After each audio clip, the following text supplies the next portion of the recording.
On this edition for Sunday, November 15th, a contentious transition as COVID cases continue to spike. Political organizers and their expectations for President-elect Biden. And in our signature segment, musical dynamo Cindy Blackman Santana. Next on PBS NewsHour Weekend.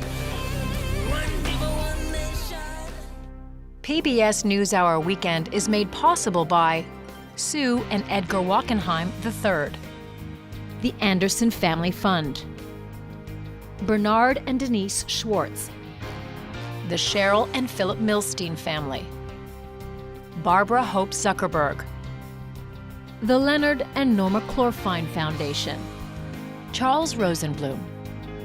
We try to live in the moment to not miss what's right in front of us. At Mutual of America, we believe taking care of tomorrow can help you make the most of today. Mutual of America Financial Group, retirement services and investments.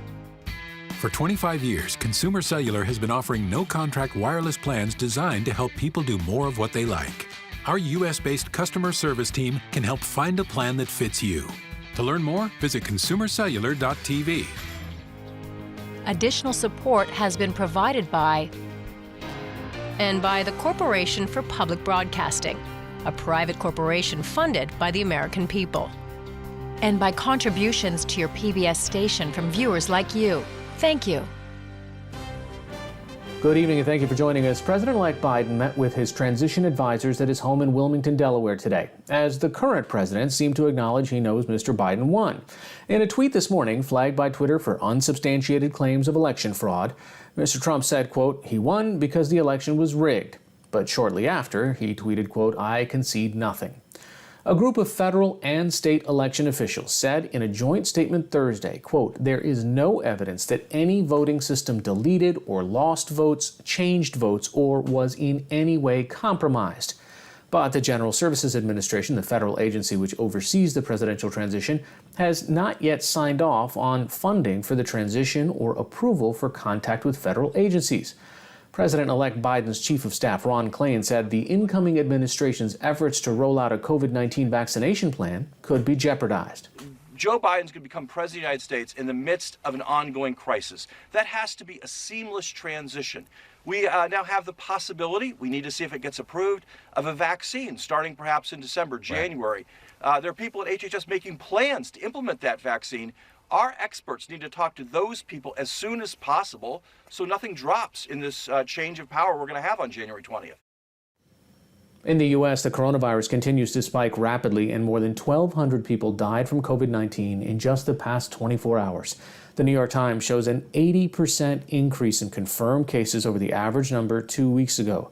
Deaths are increasing at a 38% rate. In comparison, new coronavirus cases worldwide over the past 2 weeks averaged a 17% increase.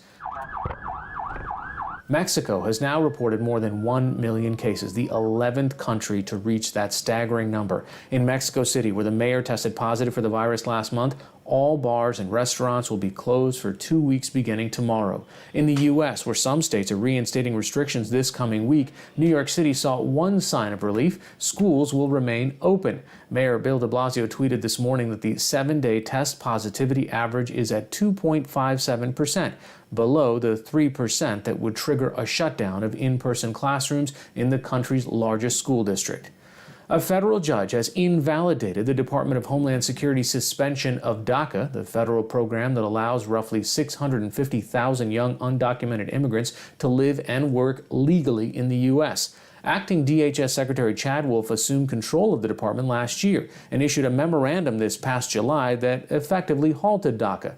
But in August, the nonpartisan Government Accountability Office said that Wolf's appointment was unlawful because it violated the Vacancies Reform Act.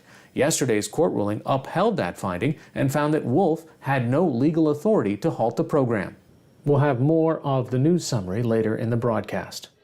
The battle to save our planet by getting climate under control. For more on the presidential transition and the latest national and international news, visit pbs.org/newshour.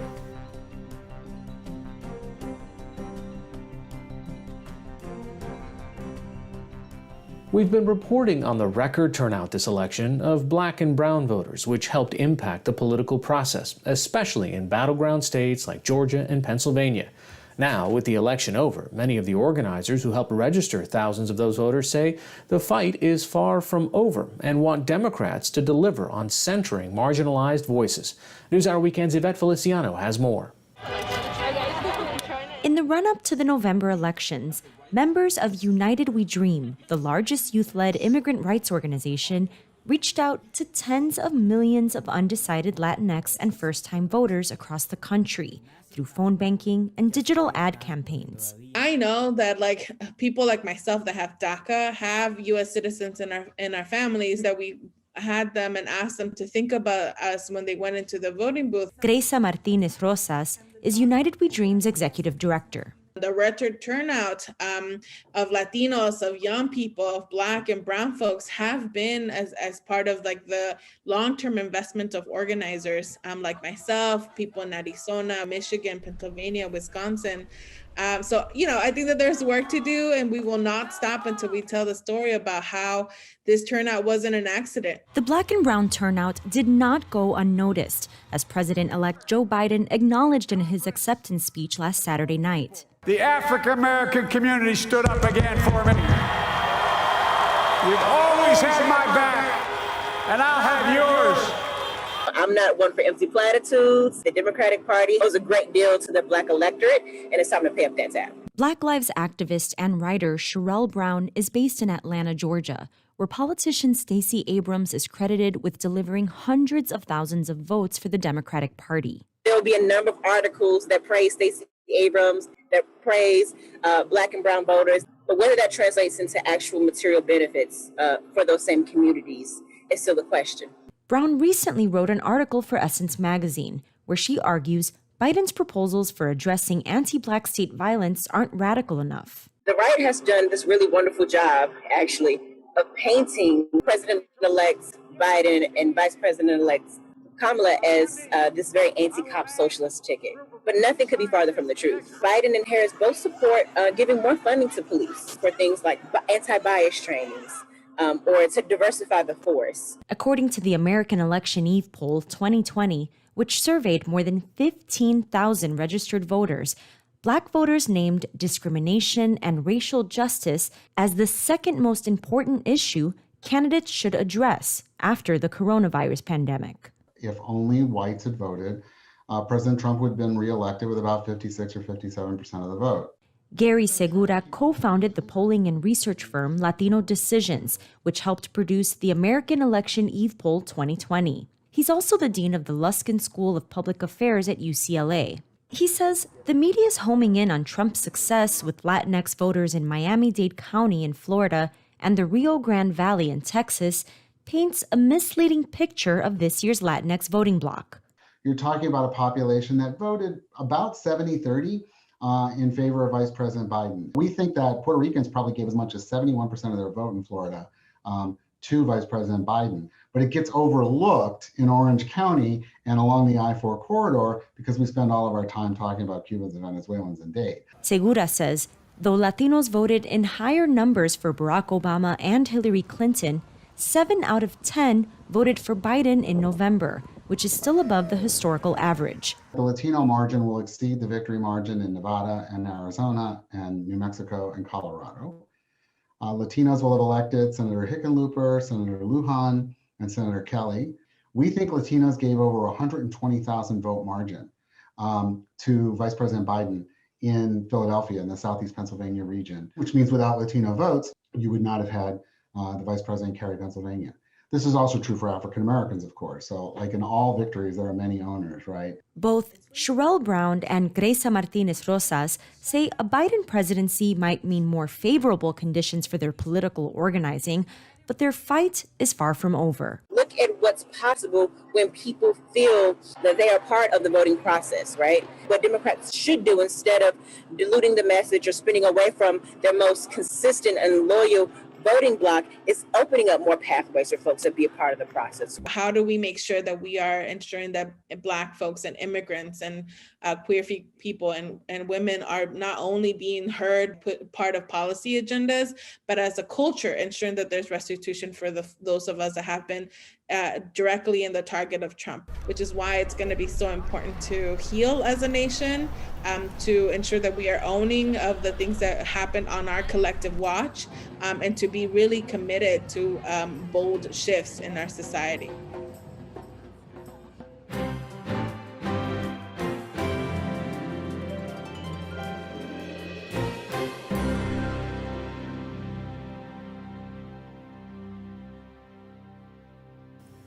NASA and SpaceX are set to make history again when they launch their first operational commercial voyage to the International Space Station.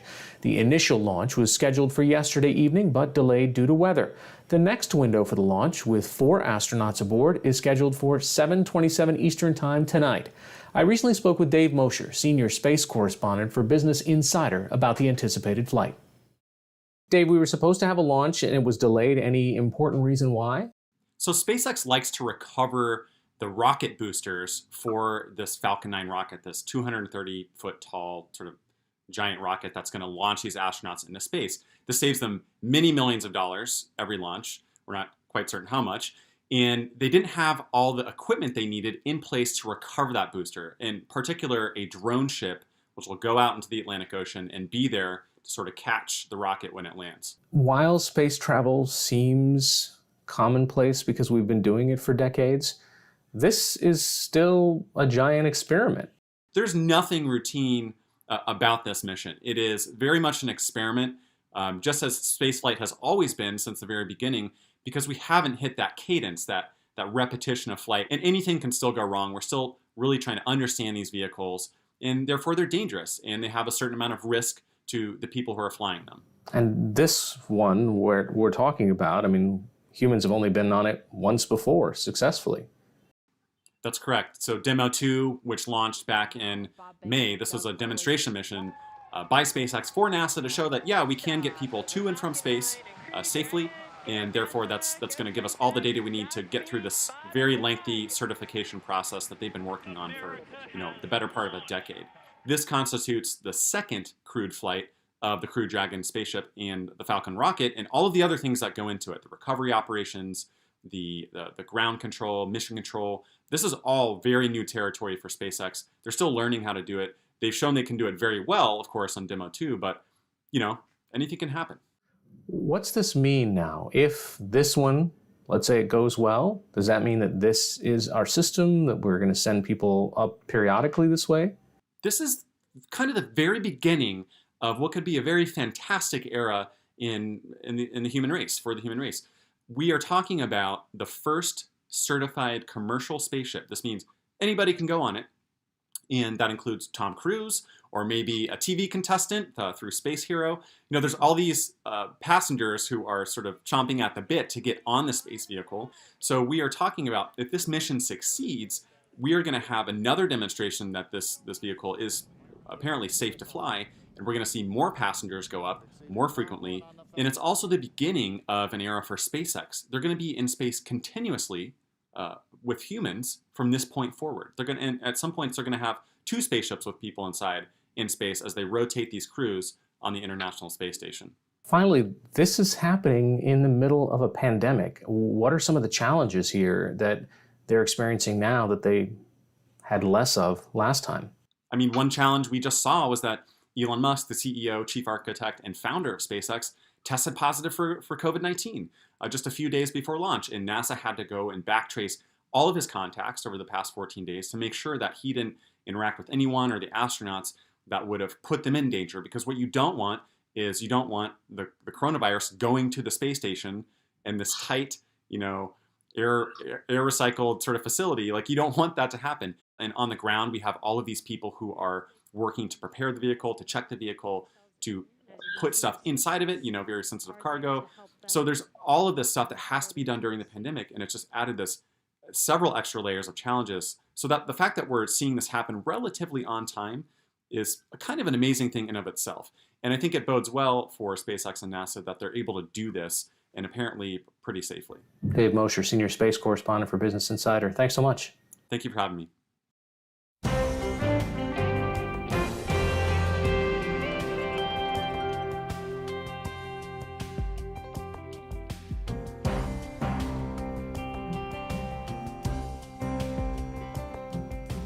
The great jazz drummer Max Roach once said, "I think that the rhythm sections, drummers in particular, are the unsung heroes of the music. Unsung perhaps because they seldom step from behind the kit and into the spotlight, but after decades in the business, one prominent percussionist is stepping out with a recent release that defies categorization." NewsHour Weekend Special Correspondent Tom Casciato has the story.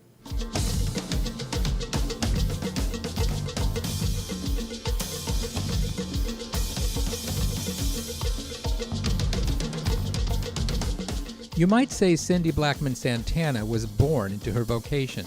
There's this music thing that's, running through the veins of our family, and mostly the women. My mom is probably my biggest influence ever. She played violin. She totally understood my desire for playing music. And her mom was also another incredible lady. She was a classical pianist. I think a lot of parents, one might even say most parents, want their kids to be musical, but I don't know if most parents want drumming in the house.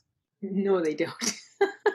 When I first said that I wanted to play the drums, they said, they're loud and they're expensive. I had to beg for a year to get drums. It was one of those like really cheap student model kits. And before that, I had the little Beatles kits from Sears.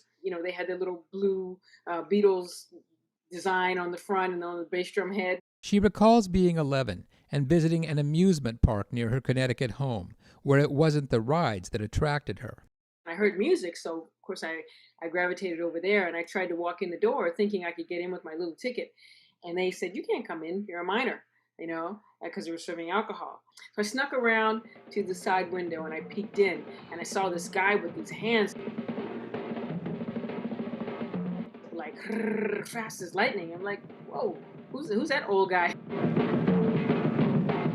That old guy was a legend, Buddy Rich, and the music he played was jazz.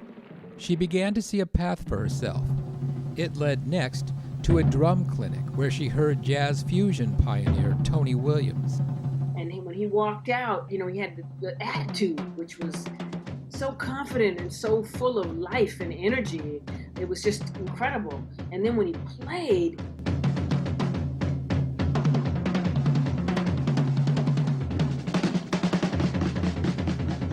I'll tell you, all my friends were into Star Wars at the time.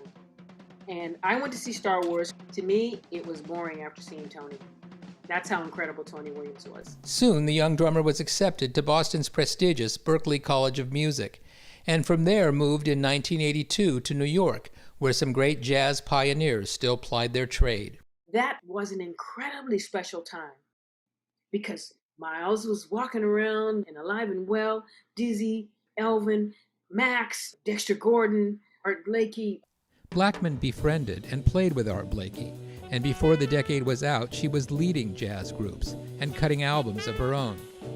Along the way, her musical identity solidified.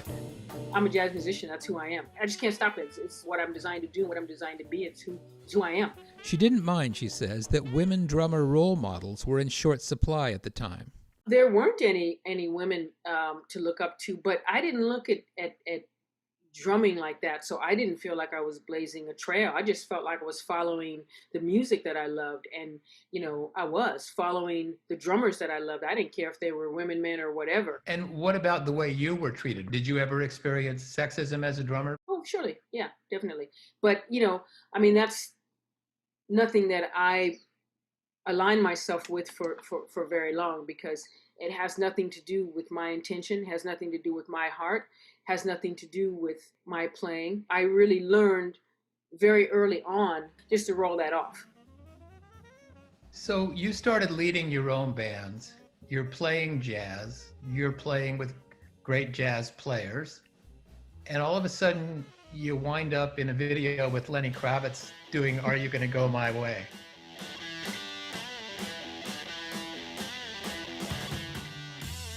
That's not jazz, Cindy. I don't want to be the one to break it to you. No, my friend, that is not jazz. You know, I hadn't really thought about a rock gig, but I liked rock, so I was okay with that. From that point on, this jazz drummer's palette just got broader. She later joined a band known for its explorations of Latin rock and more, Santana. She's a great drummer. She used to play drums with Lady Kravitz. The group's leader would be her future husband. There's some rumor going on. She's going to be my wife. She brought an explosive style to the band.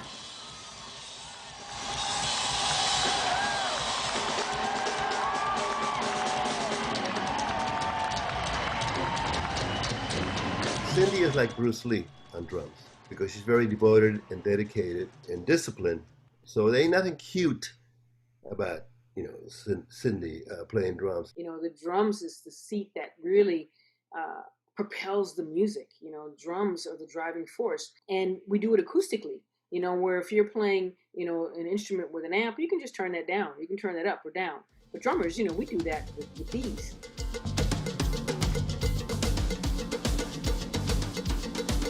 Cindy Blackman Santana's latest project is a new album, Give the Drummer Some.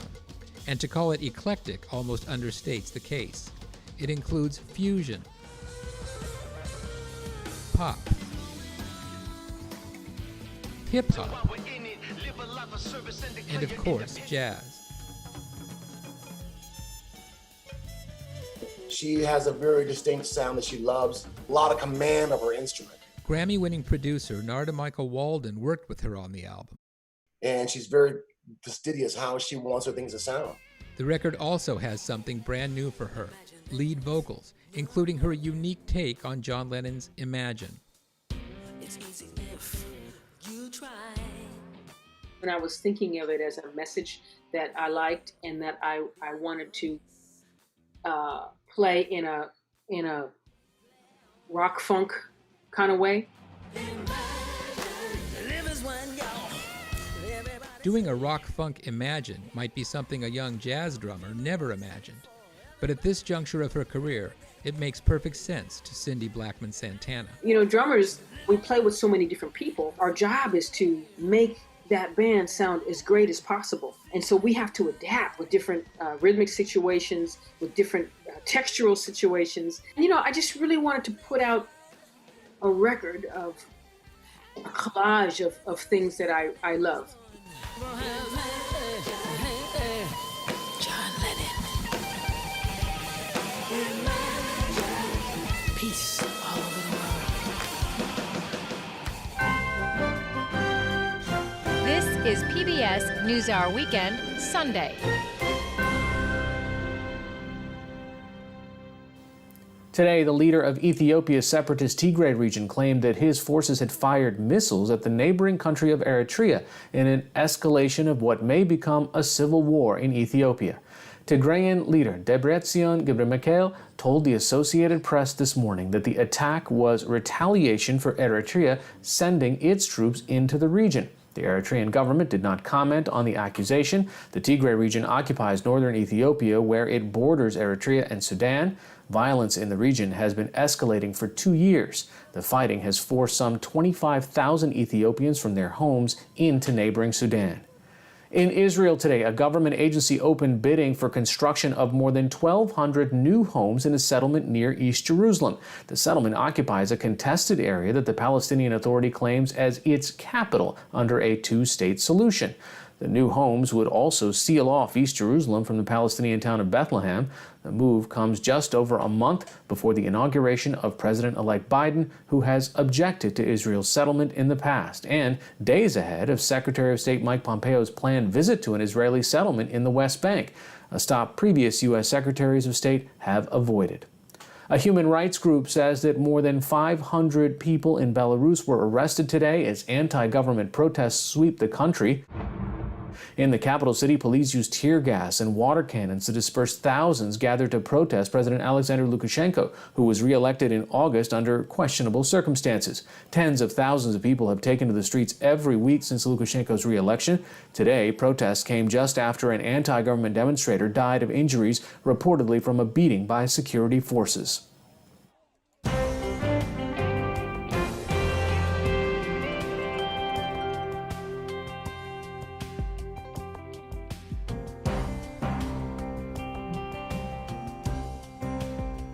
Finally tonight, Iota is now the 30th hurricane of this Atlantic season. The storm is headed for the coasts of Honduras and Nicaragua tomorrow, a region still struggling to recover from Eta, the Category 4 hurricane that hit earlier this month. The official end of hurricane season is November 30th. That's all for this edition of PBS NewsHour Weekend. For the latest news updates, visit pbs.org/newshour. I'm Hari Srinivasan. Thanks for watching. Stay healthy and have a good night.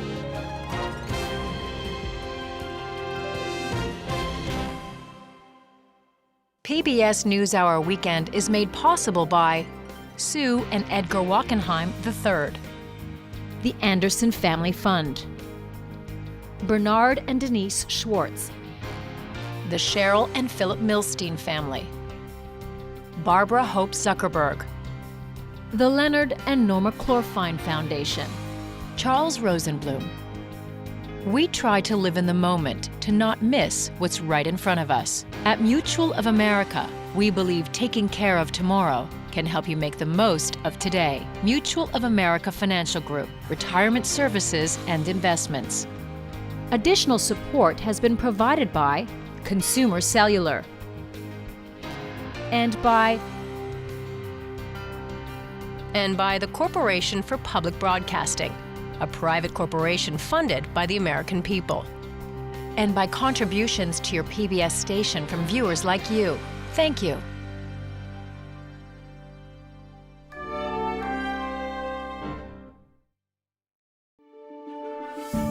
You're watching PBS.